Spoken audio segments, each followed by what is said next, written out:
You were in Dallas, one of your favorite places, if not the favorite place. Home. To go. My home away from home. Mm-hmm. Sweet Dallas. For a great NFC East battle. Yeah. Cowboys offense. Stay a while. Good for Dak. Listen, Dak. I'm not picking sides, but I cheer for everyone. Good for Dak. I know you sat down with him. George Pickens, some of his catches, just some of them, they're all ridiculous. Like, what? Are you okay? Yeah. CD, welcome back, CD. Defense really seemed to do a good job against the Commanders. Commanders couldn't get a lot going. And then, of course, they lose Jaden Daniels, which hope the news of him is okay. What's happening? So I know that again, I like to fill people in if they don't know the storylines. Jaden Daniel, Offensive Rookie of the Year last year. This is his sophomore campaign. The Commanders trying to find their footing amidst injuries because Jaden has already been hurt this year. So then what happened? His hamstring was the issue in this one? Hammy, back the right hammy. Yep. So went into the tent and came out, gave a thumbs up to his mom. So I interpreted that as he's okay. And then he ran back in, went into the locker room.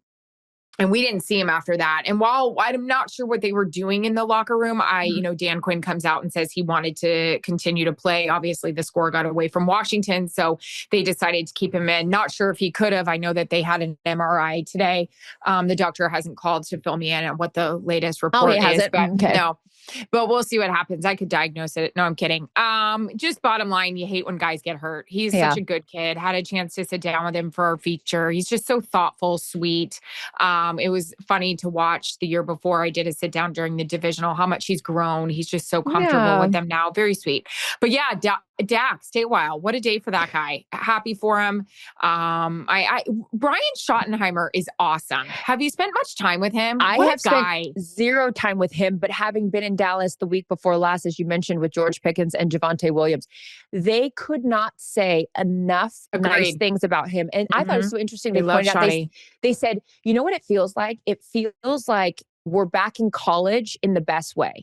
That it's this it's obviously playing for the Dallas Cowboys. It can become a business real quickly. But they said the way that Brian makes you feel is like this sense of college and family, and that it's small, even in the constructs of it being like, underneath the Jerry Jones star. So I thought that was interesting. And then I also love, like, if you see those locker room clips of him afterwards, like where he'll shout out guys' stats, and then they're all like, hey! Javonte, 2-yard touchdown run! Yeah! Dak to CeeDee Lamb for a touchdown! Yeah! Dak to Fergie for a touchdown! Yeah! Dak to Fergie again for a touchdown! Yeah!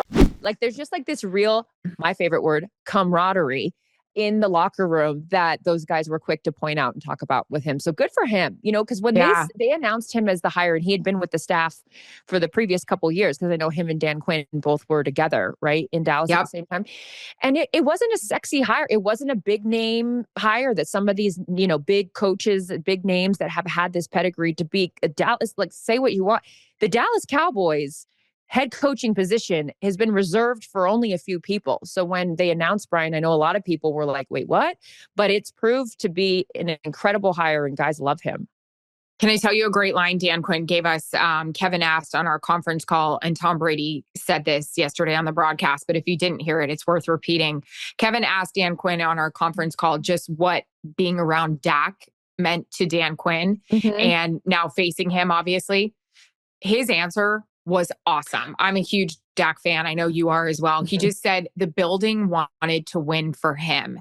Wow. And he said, there was a big regret he had when he left Dallas that they didn't do that. Wow. And because they said, Dak carries a lot of weight of that organization on his shoulders, and a lot of it is put on him, and he sees the effort and the time and the face. He always has to stand up and ask the questions. And he said a lot of his disappointment wasn't being able to get it done for Dak. That was awesome. Awesome. The same way that I say that, that spotlight is very bright on the head coach. All you need to do is watch that documentary on America's Team, to what Troy went through and what Jimmy Johnson went through and Barry Switzer, Roger, and Roger Staubach. Like, there's just that comes with a different responsibility. But Dak has been is class personified in that position. Yeah, so that's totally cool.